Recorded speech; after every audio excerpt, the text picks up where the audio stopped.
Part 1. First Contact Protocol DR.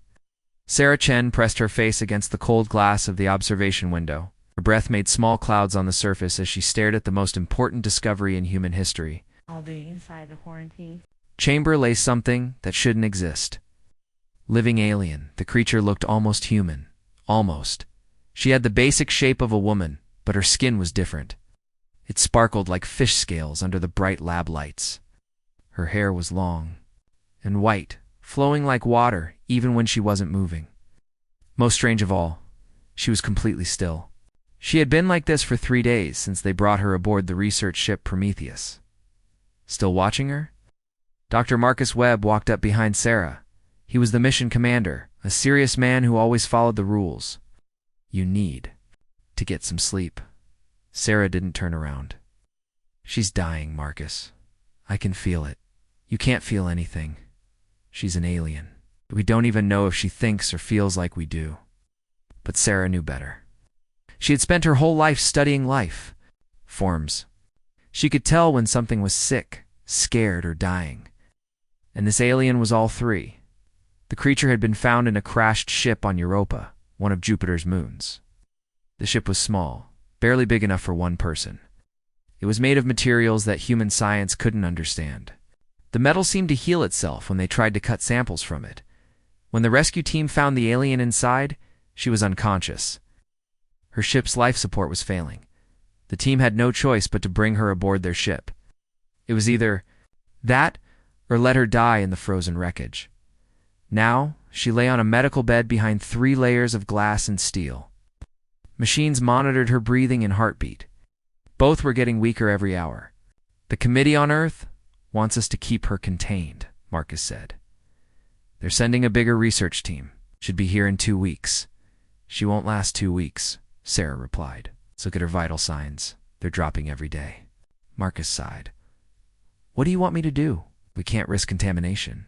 If she carries some alien disease, then we're all dead already, Sarah interrupted. We've been breathing the same air for 3 days. If she was going to kill us, it would have happened by now? The alien suddenly moved. Both humans jumped back from the window. She sat up slowly on the medical bed, her strange eyes looking directly at them through the glass. Her eyes were large and dark, like looking into deep water. Then she spoke. Human, she said. Her voice was soft but clear through the speakers. I need ... help. Sarah's heart nearly stopped. The alien could speak English. But how?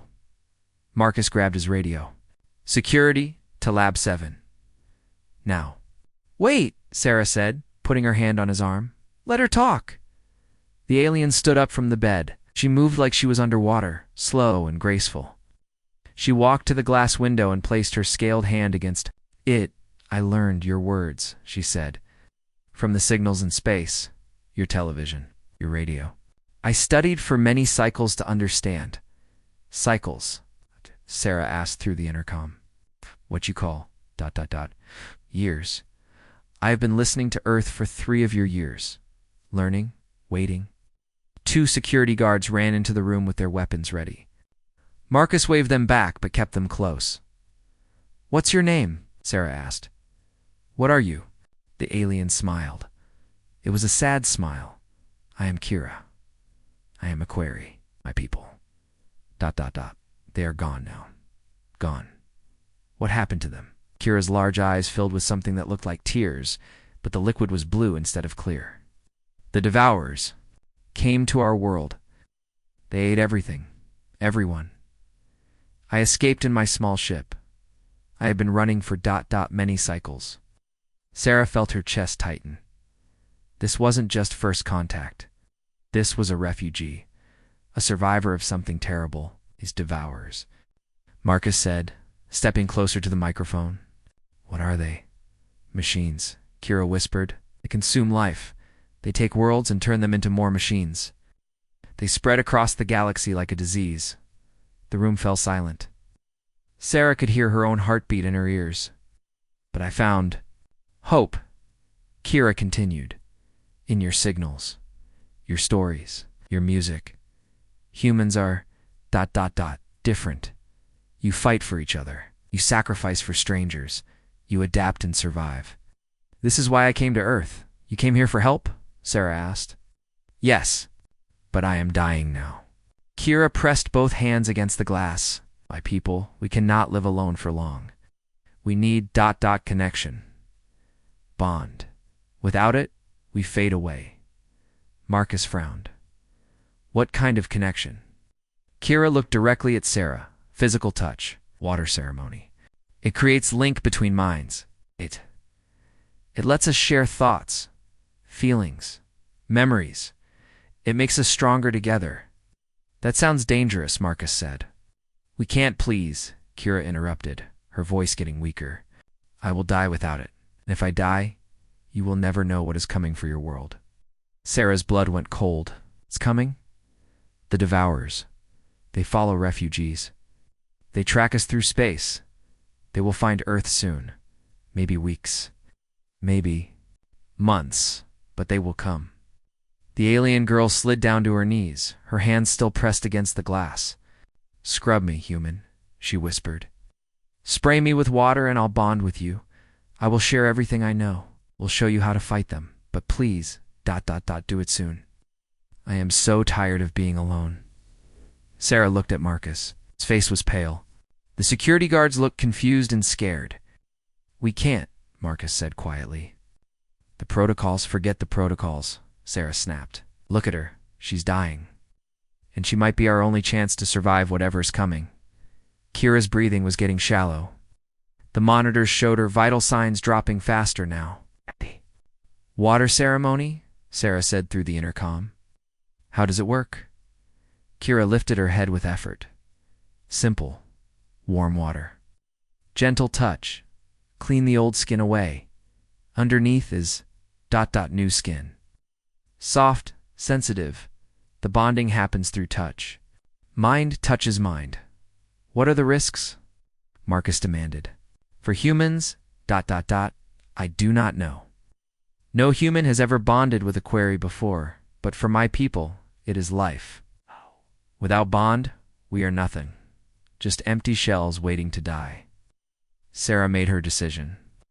She walked toward the airlock that led into the quarantine chamber. Sarah, stop. Marcus grabbed her arm. You could die, or worse. She turned to face him. Marcus, if she's telling the truth, we're all going to die anyway when these Devourers arrive. But if I can bond with her, maybe we can learn how to fight them. And if you're wrong? If this is some kind of alien trick? Sarah looked back at Kira, who was now lying on the floor, barely moving. Then I guess we'll find out. But I'd rather die trying to save humanity than live knowing I could have made a difference, and didn't. She pulled free from Marcus's grip and walked to the airlock controls. Her hands were shaking, but her voice was steady. Computer, begin decontamination sequence for quarantine entry. Don't do this, Marcus pleaded. The airlock hissed. As it began its cycle, Sarah looked back at her friend and commander. If something goes wrong, contain us both. But if it works, ... if I can really bond with her and learn what she knows, then we might have a chance. The inner door opened. Sarah stepped into the chamber where humanity would either find its greatest ally or meet its doom. Kira looked up at her with grateful, dying eyes. Thank you, human, she whispered. Thank you for choosing hope over fear. Sarah knelt beside the alien girl, her heart pounding with terror and excitement. She was about to make first contact in the most intimate way possible. She was about to risk everything on the desperate words of a dying alien. But as she looked into Kira's dark eyes, she knew she was making the right choice. Sometimes, the biggest risks led to the greatest rewards. And sometimes, they led to the survival of entire worlds. Part 2. The bonding Sarah knelt beside Kira in the quarantine chamber. The alien girl's breathing was so weak that Sarah could barely see her chest moving. Time was running out. What do I need to do? Sarah asked softly. Kira's eyes opened slowly. Water, ... warm water, and something to ... scrub with. Gentle scrub. Sarah looked around the chamber. There was an emergency shower in the corner, used for decontamination. She helped Kira sit up and slowly walked her to the shower area. The old skin must come off, Kira whispered. Underneath is new skin, bonding skin, very sensitive. Sarah turned on the shower.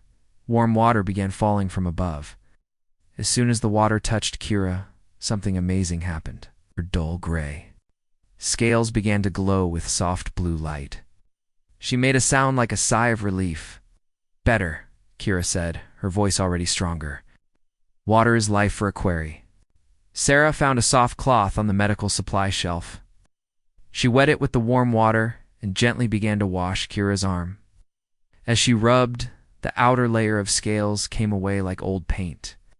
Underneath was skin that looked like liquid silver, smooth and shining. Keep going, Kira said. All over. The bonding only works if all the old skin is gone. Sarah worked carefully, washing away years of dry, dead scales. It took almost an hour. Kira grew stronger with each minute under the water. Her eyes became brighter. Her voice became clearer. Outside the chamber, Marcus watched through the glass with the security team and half the ship's crew. Everyone wanted to see what would happen during humanity's first alien contact. Almost done, Sarah said, washing the last patches of old skin from Kira's back. Now Kira looked completely different. Her skin was like a mirror made of liquid metal. It reflected the lights in beautiful patterns. She was beautiful and strange and definitely not human. Now comes the bonding, Kira said. She took Sarah's wet hands in hers. Do not be afraid. I will try to be gentle. The moment their skin touched, everything changed. Sarah felt like lightning hit her brain. Images flashed through her mind so fast she couldn't understand them. She saw alien worlds with blue skies and silver oceans. She saw cities that grew like trees, reaching up to the stars. She saw millions of aquarii swimming through the air like dolphins through water. Then she saw the horror. Black shapes, falling from space like metal rain. Machines that looked like giant spiders made of darkness. They landed on the beautiful aquarii world and began eating everything. Plants, animals, buildings, people. They consumed everything and turned it into more machines. Sarah saw Kira as a child, watching her family disappear into the metal mouths of the devourers. She felt Kira's terror, her sadness, her desperate escape in a tiny ship as her entire world died behind her. But the images weren't just going one way, Sarah realized. That Kira was seeing her memories too. Earth's blue oceans and green forests. Human cities with their lights and noise. Children playing in parks, families having dinner together. Wars and peace, love and hate. All the messy beauty of human life. And through it all, something else was happening. Their minds were connecting in a way Sarah had never imagined possible. She could feel what Kira felt. She understood Kira's thoughts as if they were her own thoughts. The bonding lasted for several minutes. When it finally ended, both women fell to the shower floor, exhausted but alive. Sarah. Marcus's voice came through the speakers. Sarah, are you okay?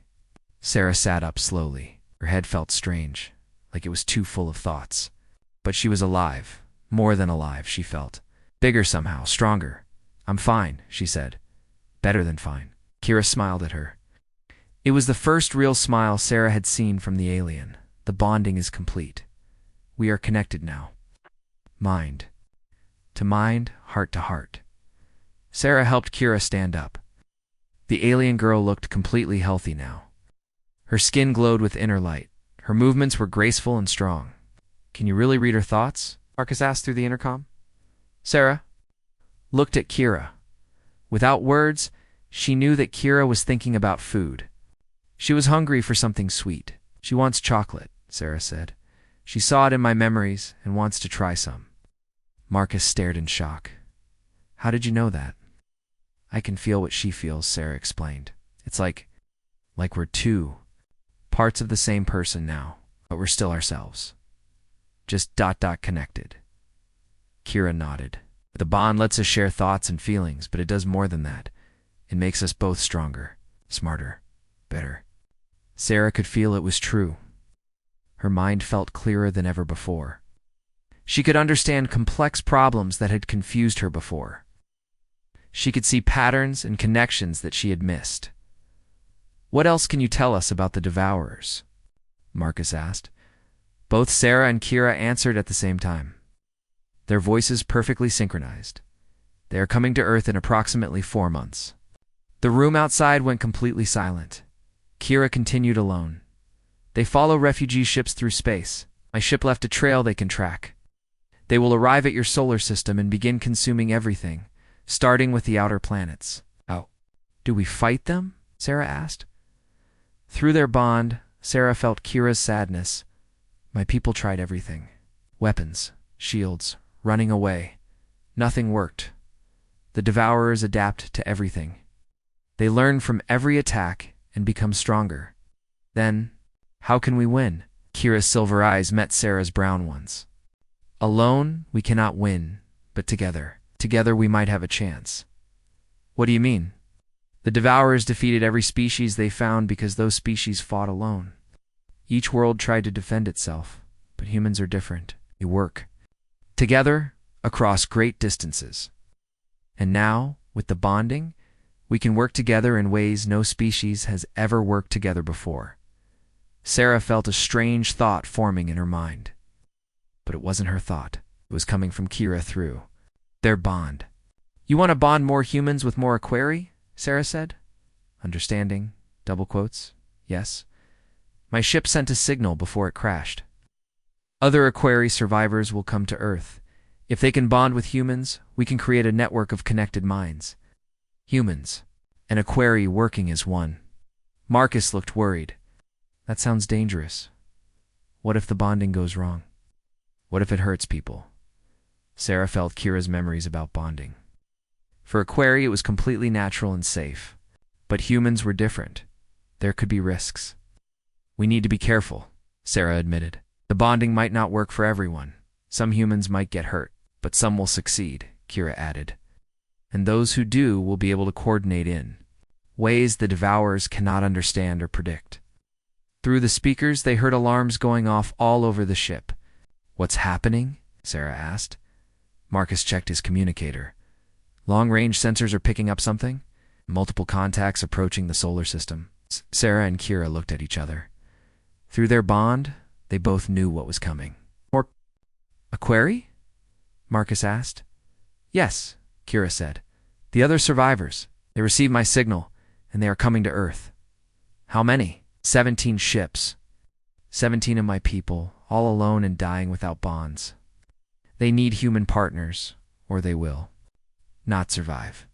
Sarah felt the weight of responsibility settling on her shoulders. She was no longer just a scientist studying an alien. She was the bridge between two species that needed each other to survive. "We have to help them," Sarah said. "Is to find humans willing to bond with them.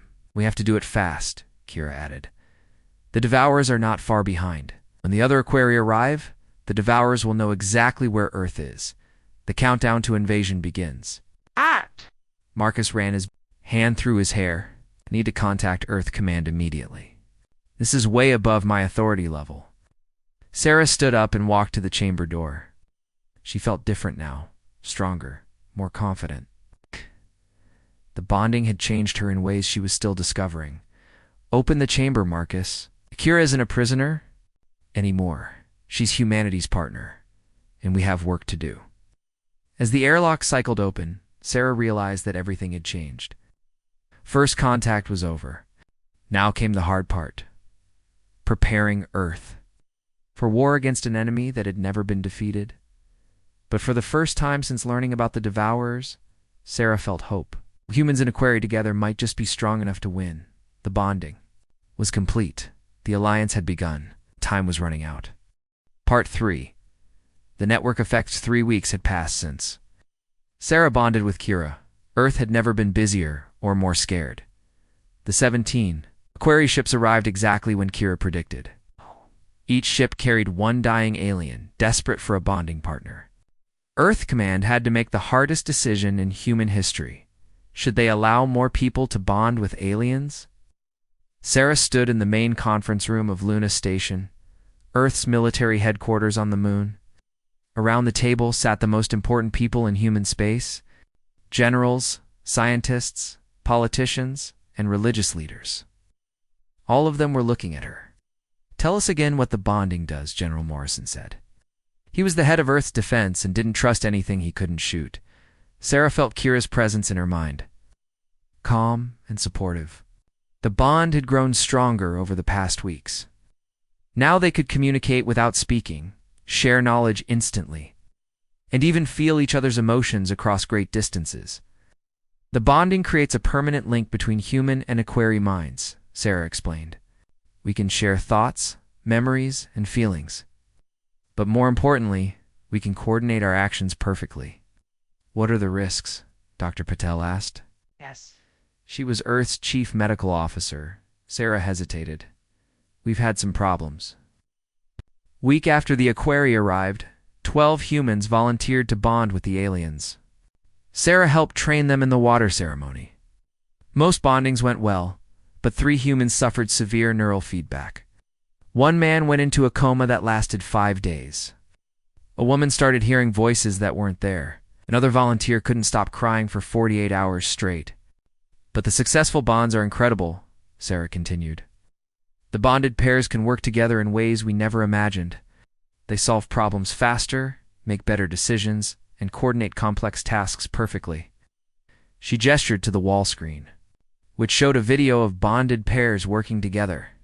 Human engineers in Aquari were building new defense systems for Earth. They moved like dancers, each knowing exactly what the other would do next. The Aquari have knowledge of advanced technology, Sarah said, but they need human creativity to make it work. Humans have great ideas, but we need Aquari intuition to see the bigger picture.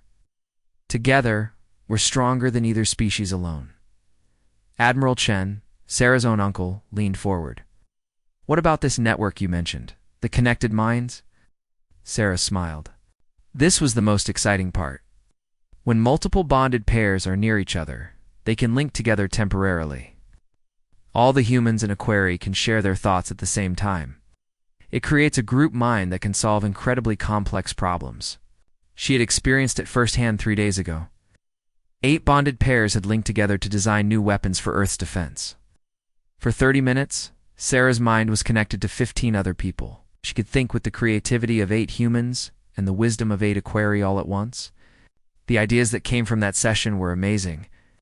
But there's a cost, Sarah admitted. The mental strain is enormous. After a group link, everyone is exhausted for hours. Some people get headaches that last for days. General Morrison frowned. So we're asking people to risk their sanity to bond with aliens, and then asking them to risk brain damage to fight in this network. How many people are willing to do that? It's more than you might think, Sarah replied. We have over 300 volunteers waiting for bonding ceremonies. People understand what's at stake. Director Walsh, head of Earth's intelligence service, spoke up. What about the Devourers? Have you learned anything new about them? Through her bond with Kira, Sarah felt a wave of ancient sadness. Kira had been sharing more memories about her people's final battle against the machines. The Devourers are not just destroyers, Sarah said. They're collectors.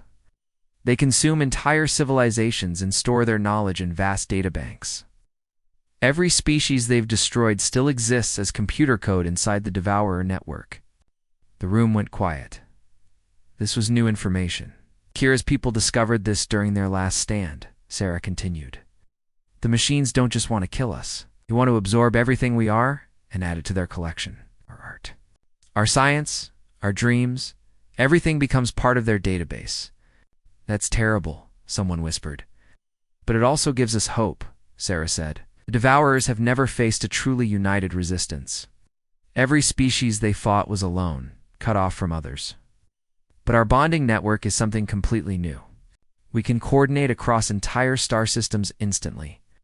We can share knowledge and strategies in real time. We can adapt faster than they can. Admiral Chen stood up. Show them the Mars test. Sarah nodded and changed the wall screen. The new video showed the red planet Mars, but it looked different now. Strange new structures covered its surface, towers that sparkled like crystals, connected by bridges of light. 2 weeks ago, We sent 50 bonded pairs to Mars, Sarah explained. Their job was to build a defense network using combined human-aquari technology. What you see took them only 12 days to build. Without the bonding network, the same project would have taken months or years. The crystal towers on Mars pulsed with energy. They were beautiful and alien, but also somehow familiar. Human engineering combined with aquari aesthetics. The Mars Defense Network can destroy a ship the size of a moon, Sarah said. But it requires perfect coordination between hundreds of human and aquari minds working as one. General Morrison leaned back in his chair, impressive. But what happens? If the bonding network fails, what if the mental strain breaks people's minds? Sarah felt Kira, sending her comfort through their bond. This was the hardest part to explain. Some people can't handle the bonding, Sarah admitted. About 1 in 4 humans who try it suffer serious side effects. But those who succeed become better than they were before. Smarter, more creative, more empathetic. The aquari benefit too. They gain human determination and adaptability. Dr. Patel raised her hand. We've been studying the successful bonds. The brain scans show remarkable changes. Both species are evolving. The humans develop new neural pathways. The aquari brain structures become more flexible. You're not just bonding, you're becoming something new. What do you mean? Director Walsh asked. Sarah touched her temple where she could always feel Kira's presence. I'm still human. Kira is still aquari. But we're also something more. The bonding doesn't just connect our minds, it improves them. I can solve problems I never could before. I can see patterns in data that used to be invisible. I can feel emotions more deeply than ever. She looked around the room at the worried faces. The children born to bonded pairs will be even more amazing. They'll have the best qualities of both species from birth. They'll be the next step in evolution for both humans and aquari. Admiral Chen activated his communicator. Bring in the volunteers. The conference room doors opened. 20 people walked in, 10 humans and 10 aquari. They moved together like they were dancing, each step perfectly coordinated. Their eyes glowed with inner light, and they all smiled the same gentle smile at the same time. This is Team Alpha, Sarah said. Our first fully integrated bonded unit. Watch this. Without speaking, the 20 people arranged themselves in a complex pattern around the room. They closed their eyes and joined hands. For a moment, nothing happened. Then the lights in the room began to flicker in beautiful patterns. The computers started displaying mathematical equations that solved themselves. The air itself seemed to hum with energy. They're accessing the station's entire computer network, Sarah explained. 20 minds working as one, processing information faster than any supercomputer. The display lasted for 5 minutes. When it ended, all 20 volunteers opened their eyes and smiled. The Devourers will arrive in 11 weeks, for days and 7 hours, they said in perfect unison. We are ready. General Morrison stared at them in amazement and fear. Are they still human? Sarah walked over to the group. She could feel their network calling to her, inviting her to join. With Kira's help, she connected her mind to theirs for just a moment. The feeling was incredible. 21 minds thinking together, sharing knowledge and emotions freely. She could see solutions to problems that had puzzled humanity for centuries. She could feel the love and hope and determination of every person in the network. She disconnected after a few seconds, gasping from the intensity. They're more human than ever, she said. And more than human at the same time. The room fell silent as everyone processed what they had seen. Finally, Admiral Chen spoke. Many bonded pairs do we need to defend Earth? Kira's voice spoke through Sarah. At least 500 pairs to power the planetary defense network. 1,000 pairs to coordinate the fleet battles. And 50,000 pairs to ensure that human civilization survives no matter what happens. 50,000. General Morrison's voice cracked. That's impossible. Sarah felt the network's confidence flowing through her bond with Kira. Not impossible. Necessary. The Devourers have consumed 1,000 worlds. They have the knowledge and technology of entire galaxies. We need to become something they've never faced before. She looked at each person around the table. We need to become truly united. Human and aquari together. Minds connected. Working as one. It's our only chance. The vote was unanimous. Operation Unity began immediately. Earth had 11 weeks to create. Part 4. The Devourer Vanguard. Sarah woke up screaming. The nightmare was always the same. Giant black machines falling from space like metal rain. Cities disappearing into hungry mechanical mouths. The screams of billions of people as their world died around them. But these weren't her nightmares. They were Kira's memories, bleeding through their bond even during sleep. "Sarah, what's wrong?" Marcus burst into her quarters on Luna Station. He had been her friend for 10 years, but now he looked at her with worry and fear. The bonding had changed her in ways that scared him. "They're here," Sarah whispered, her mind still connected to the vast network of bonded pairs across the solar system. "The Devourers. They're here." Alarms began blaring throughout the station. Red emergency lights flashed in the corridors. Sarah? Felt the panic of 5,000 bonded humans in a quarry as they all received the same terrifying message at once. The enemy had arrived 2 weeks early. Sarah ran to the command center with Marcus behind her. The main screen showed the outer edge of the solar system. Dark shapes moved between the planets like enormous spiders made of metal and shadow. "How many?" Chen asked as Sarah entered the room. Sarah closed her eyes and connected to the network. Thousands of minds linked together, sharing information instantly. Telescopes on 100 different ships and stations all focused on the incoming threat. 12 Devourer scouts, she said. Each one is the size of a small moon. They're heading for Neptune first? General Morrison pounded his fist on the table. Why Neptune? There's nothing there but ice and gas. Through her bond with Kira, Sarah felt ancient fear and sadness. They always start with the outer planets. They consume everything. Ice, rock, gas, energy. They turn it all into more machines. Then they move inward, planet by planet, until nothing is left. The screen switched to a live feed from Neptune. The beautiful blue planet looked peaceful and calm, and the first Devourer scout arrived. The machine was horrible to see. It looked like a massive spider made of black metal, with thousands of legs that ended in different tools.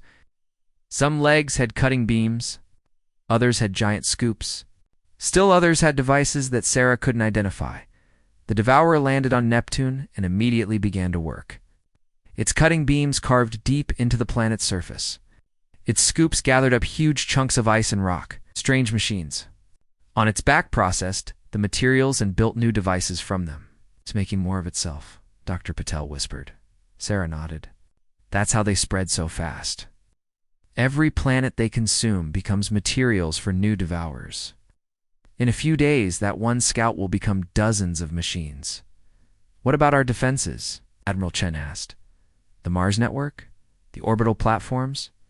Sarah reached out through the bonding network to the defense teams. The news was not good. The Mars crystal towers are charging up, she reported. But they need perfect coordination from 200 bonded pairs. Some of the volunteers are having problems with the mental strain. What kind of problems? Sarah felt the pain of the struggling bonded pairs. Headaches, confusion, memory loss. 3 people passed out during the connection attempt. Network is too complex for some minds to handle. On the screen, Neptune was changing. The Devourer scout had carved a huge crater in the planet's surface. New machines were crawling out of the crater like metal insects, each one starting to build even more machines. We have to attack now, General Morrison said, before they multiply too much. Not yet, Sarah replied. We need the full network. Online, individual attacks won't work against them. She'd learned this from Kira's memories.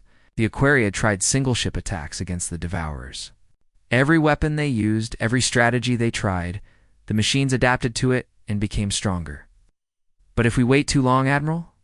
A communications officer called out. We're receiving a transmission from the Devourer scout. Everyone in the room went silent. The main screen flickered and changed. Instead of Neptune, they saw something that made Sarah's blood freeze. A face appeared on the screen. It looked human, but wrong somehow. The features were too perfect, the smile too wide, the eyes completely empty.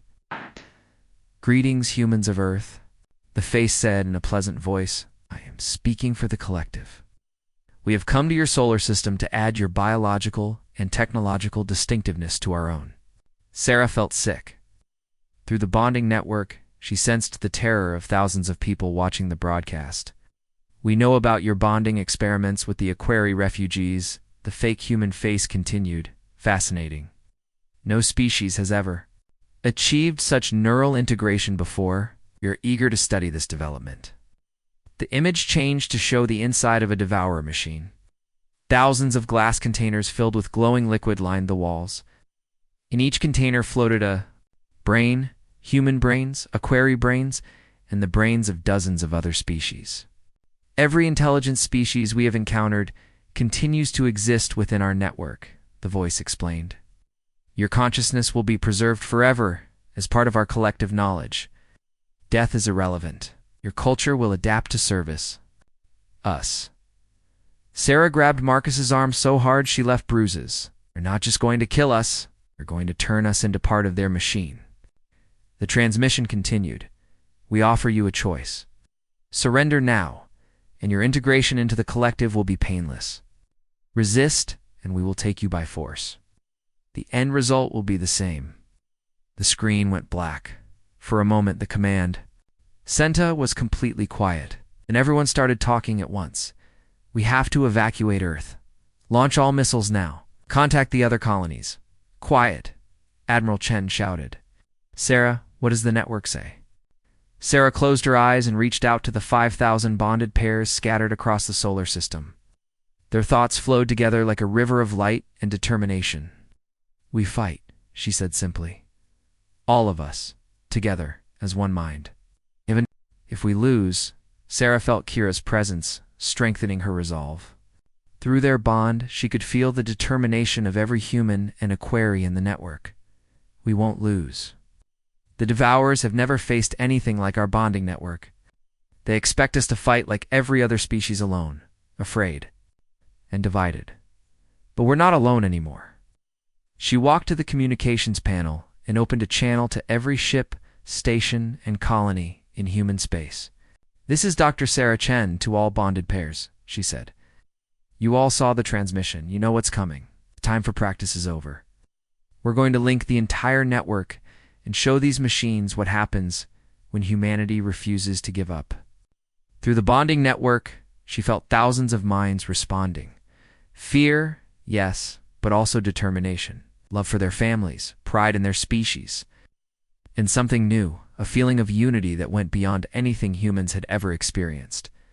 "Before Mars Defense Network report," Sarah commanded.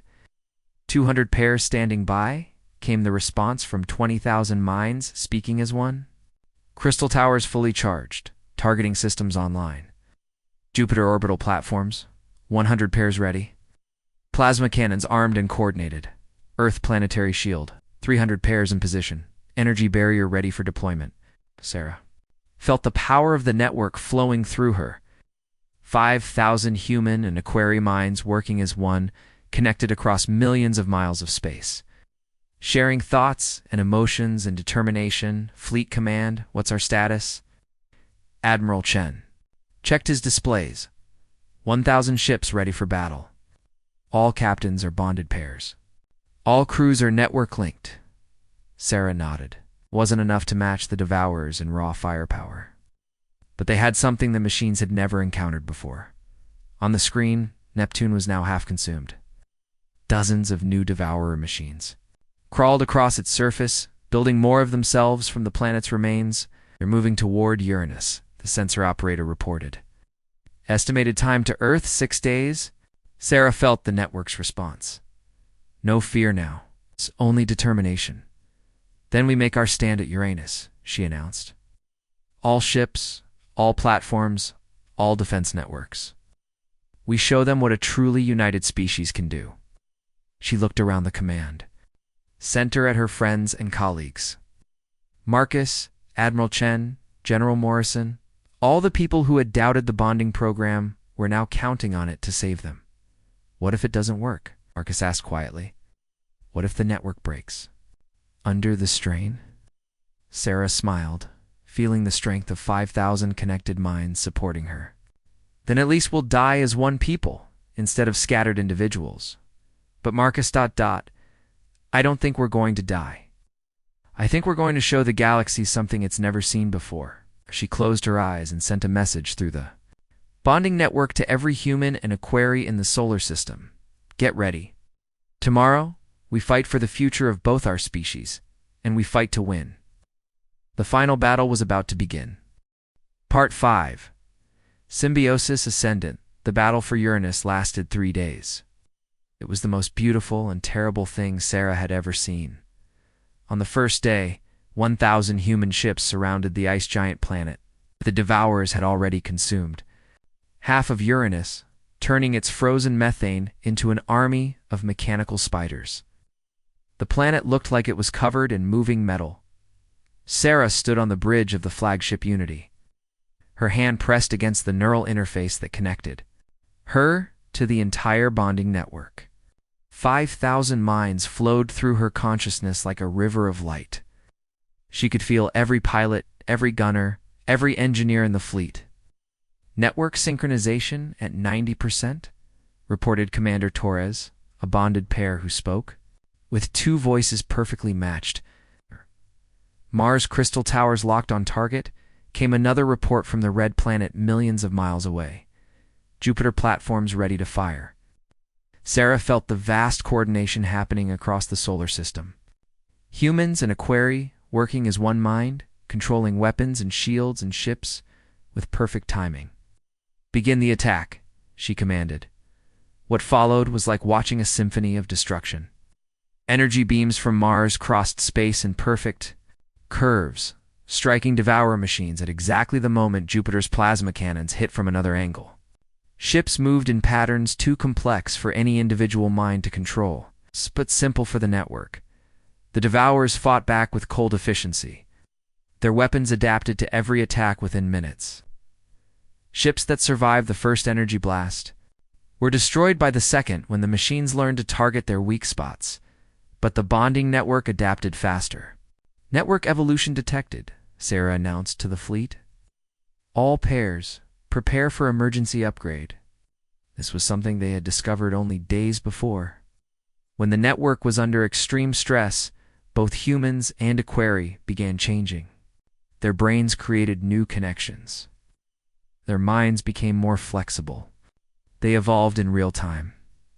Sarah felt the change happening to her own mind. New pathways opened in her brain. She could suddenly see patterns in the battle that had been invisible before. Through her bond with Kira, she gained new intuitive understanding of space and energy. I can see their weakness, she announced. The Devourers use a central command node to coordinate their forces, if we can disrupt it, ... But finding the command node was like looking for one specific star in the entire galaxy. The Devourers had hidden it somewhere among the thousands of machines covering Uranus. Let me try something, Sarah said. She opened her mind completely to the network, allowing all 5,000 bonded pairs to think through her consciousness at once. The feeling was incredible and terrifying. She was no longer just Sarah Chen. She was 5,000 people thinking as one. Human creativity mixed with equerry wisdom.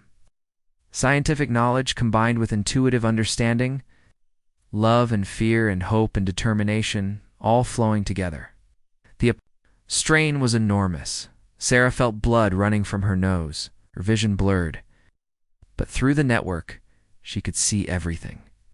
There, she whispered, pointing at a seemingly ordinary Devourer machine on Uranus's north pole.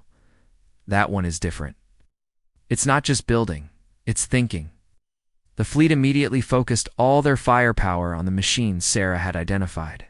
But the Devourers had learned from the previous attacks. They created shields and defensive barriers faster than the human weapons could penetrate them. It's not working, Admiral Chen reported from Earth. The target is too well defended. Sarah felt the network's frustration. They were so close to victory, but the Devourers were adapting too quickly. Then Kira spoke through their bond. What if we don't destroy it? What if we join with it? What do you mean? The Devourers preserve the consciousness of every species they consume. All those minds are still alive inside their network. Maybe we can contact them. Maybe we can turn the collective against itself. It was insane. It was impossible. It was exactly the kind of crazy idea that might work. Network consensus? Sarah asked 5,000 minds considered the plan in the space of a heartbeat. The answer came back unanimous. Yes. Sarah took a deep breath and did something that no human had ever attempted. She opened her bonded mind to the enemy network. The connection hit her like lightning. Suddenly, she was inside the Devourer collective. Surrounded by millions of preserved minds from 1,000 different species, she saw, felt, experienced the memories of entire civilizations that had been consumed over thousands of years.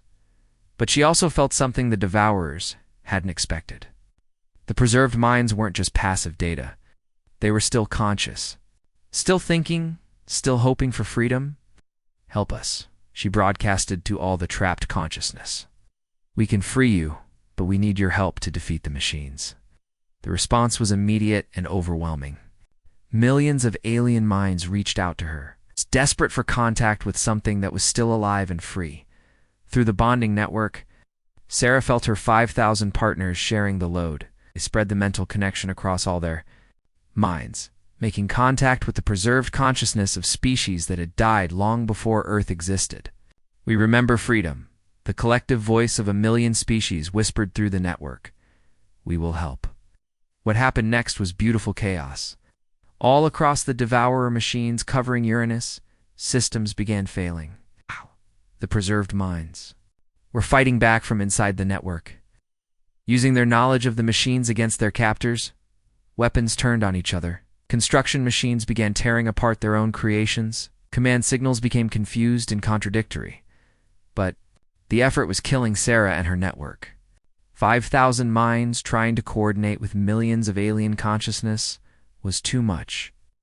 She felt bonded pairs across the solar system collapsing from neural overload.